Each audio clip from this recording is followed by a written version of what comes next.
এবার দিলীপ ঘোষের বিরুদ্ধে উঠল চাঞ্চল্যকর অভিযোগ। জিয়ারুল হককে সঙ্গে নিয়ে সবসময় ঘুরে বেড়াচ্ছেন দিলীপ ঘোষ, আর সেই জিয়ারুলের সঙ্গেই যোগ রয়েছে তৃণমূলের।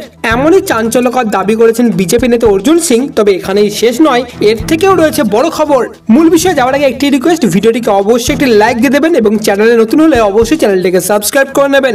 দিলীপ ঘোষের জগন্নাথ মন্দিরে যাওয়ার পর থেকেই বঙ্গ বিজেপিতে তোলপাড় হয়েছে। বিজেপির একাংশই দিলীপ ঘোষের বিরুদ্ধে সোচ্চার হয়েছে। কোন রকমের রাগঢাক না করেই আক্রমণ সানিয়েছেন দিলীপ ঘোষকে। এদিন অর্জুন সিং দাবি করেন, এই জিয়ারুল হক আদতে কুখ্যাত স্মাগলার বারিক বিশ্বাসের ডান হাত। বারিক বিশ্বাস হচ্ছেন তৃণমূলের শেখ শাহজাহানের সাগরেদ বলেও পরিচিত।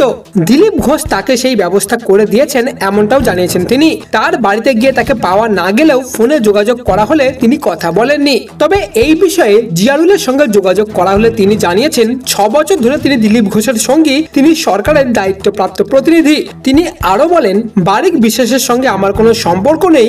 অর্জুন সিং প্রমাণ করতে পারে যে তার সঙ্গে বারিক বিশ্বাস বা তৃণমূলের কোনো সম্পর্ক আছে, তাহলে তিনি তা প্রমাণ করুক, তখন তো শাস্তির প্রসঙ্গ আসবে।